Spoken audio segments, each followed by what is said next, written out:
안녕하세요, 고등부 여러분. 4월 9일 오늘의 큐티입니다. 오늘 우리에게 주시는 하나님의 말씀은 마가복음 15장 1절에서 15절까지 말씀입니다. 오늘 우리에게 주시는 하나님의 말씀을 3번 이상 읽고 이 영상을 통해서 저와 여러분들에게 주시는 하나님의 마음을 깨닫고 발견하기를 소망합니다. 오늘 말씀의 제목은 십자가에 못 박게 하소서입니다.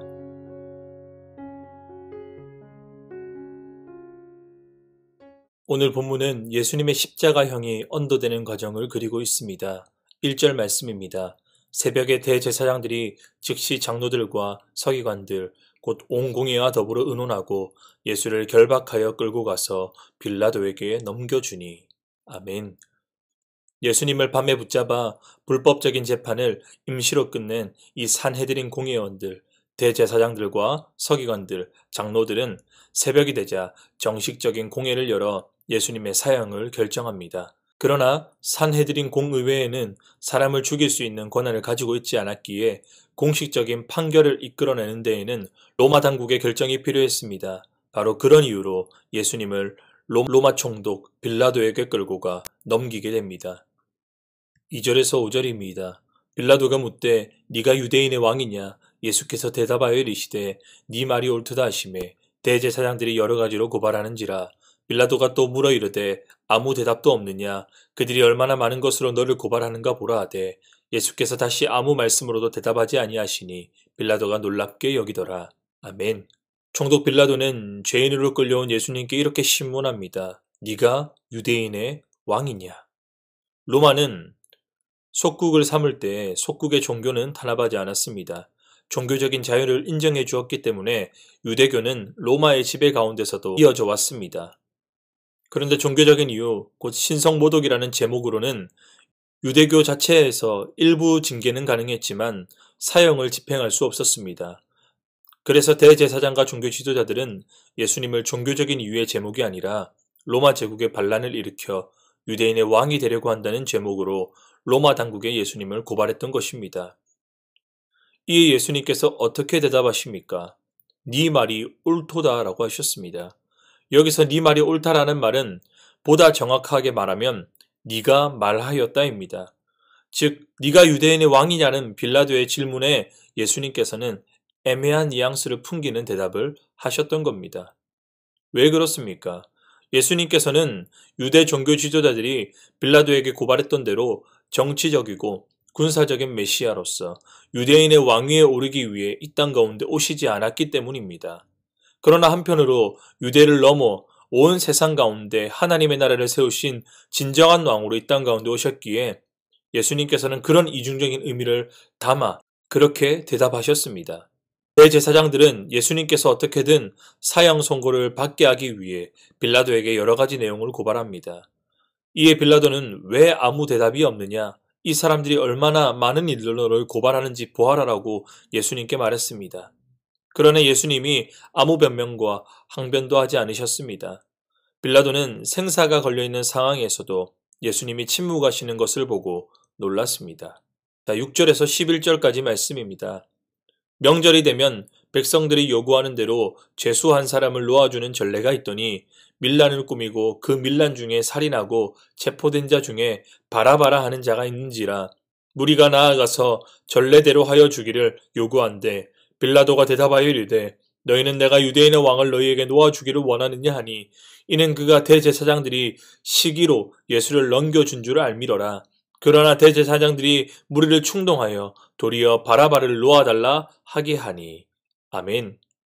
빌라도는 예수님과 종교 지도자들의 모습을 번갈아 보며 고발한 제목대로 로마의 반역을 일으킨 인물이 아님을, 예수님께서 무죄임을 알았습니다.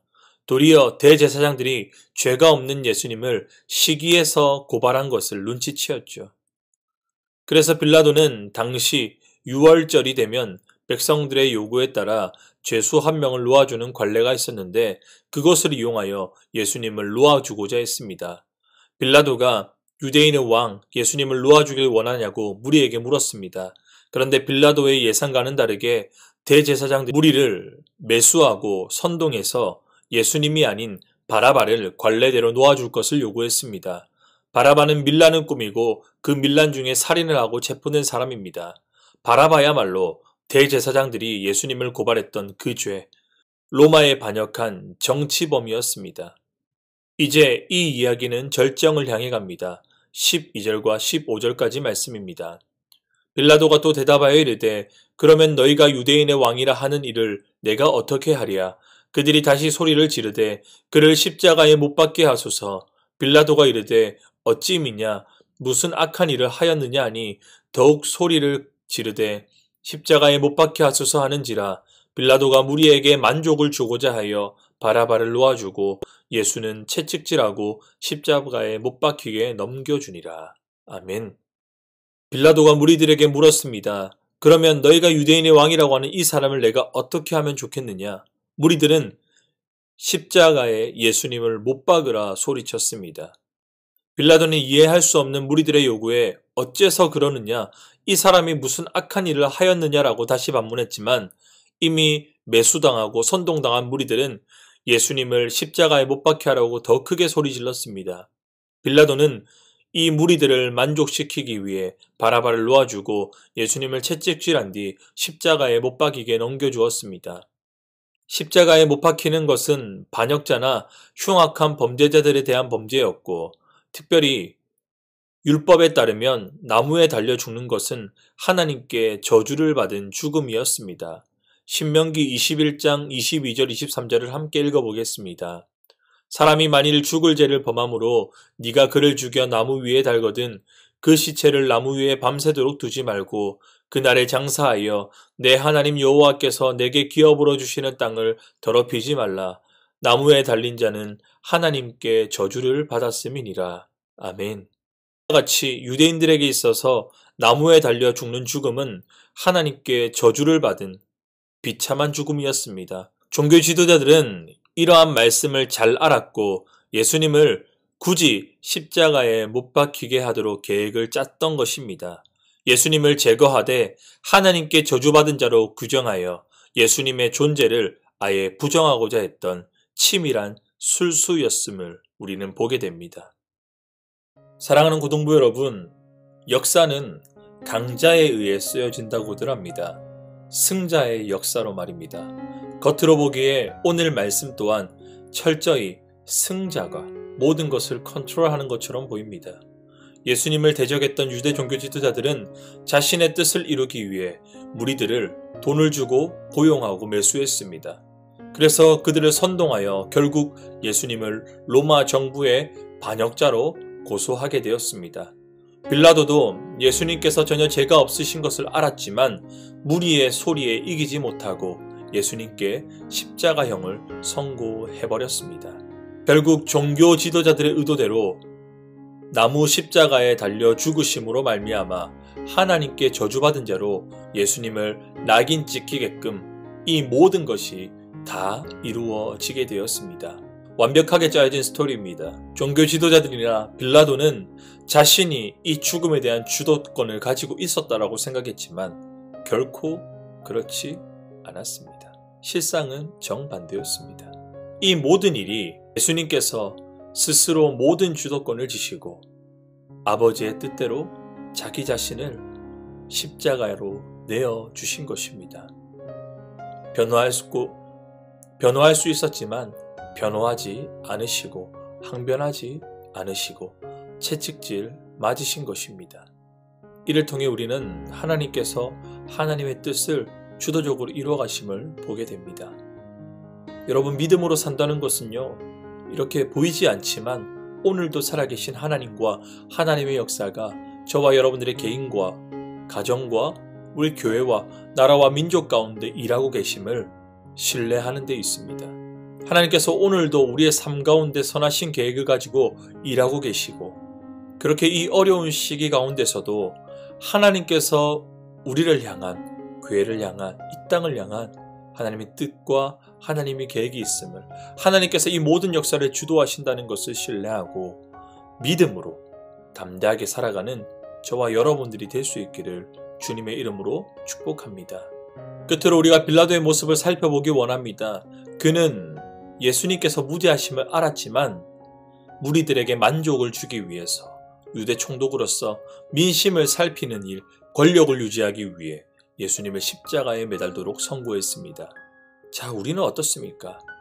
우리는 이런 상황에서 누구를 선택하고 무엇을 택하고 있습니까? 때로는 우리도 진리를, 복음을, 예수님을 고수함으로써 얻게 될 저항들이 있습니다. 그로 인해 손해도 볼 수 있습니다. 아픔을 겪을 수도 있습니다. 그러나 우리가 미움받을 용기를 가지고 예수를 택할 때 예수님께서 십자가의 길, 죽음의 길, 비참한 길로 가시는 것 같지만 3일 만에 부활하셨듯이 주님을 고수하고 주님을 붙들고 주님을 신뢰하며 가는 인생에게는 그 부활의 영광, 부활의 능력을 맛보게 된다는 사실을 기억하고 오늘도 우리의 삶 가운데 주어지는 많은 선택들 가운데서 진리를 택하고 예수를 택하고 주님을 신뢰하는 저와 여러분들이 될 수 있기를 주 예수님의 이름으로 축복합니다. 아멘. 기도하겠습니다. 하나님 아버지, 참 어려운 시기를 지나갑니다.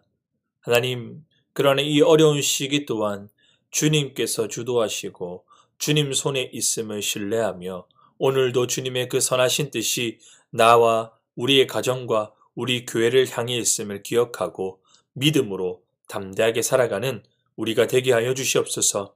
뿐만 아니라 믿음으로 살아가는 시간들 가운데 때로 하나님 예수를 선택하고 진리를 선택함으로 당장 손해보고 당장 어려움을 겪는다고 할지라도 예수님께서 걸어가신 그 십자가의 길 끝에 부활의 영광, 부활의 능력이 있음을 소망하며 우리도 믿음으로 예수를 택하는 예수를 따르는 자들 되게 하여 주시옵소서.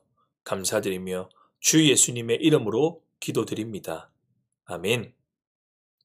감사합니다. 오늘의 큐티를 마치겠습니다. 내일 또 만나요.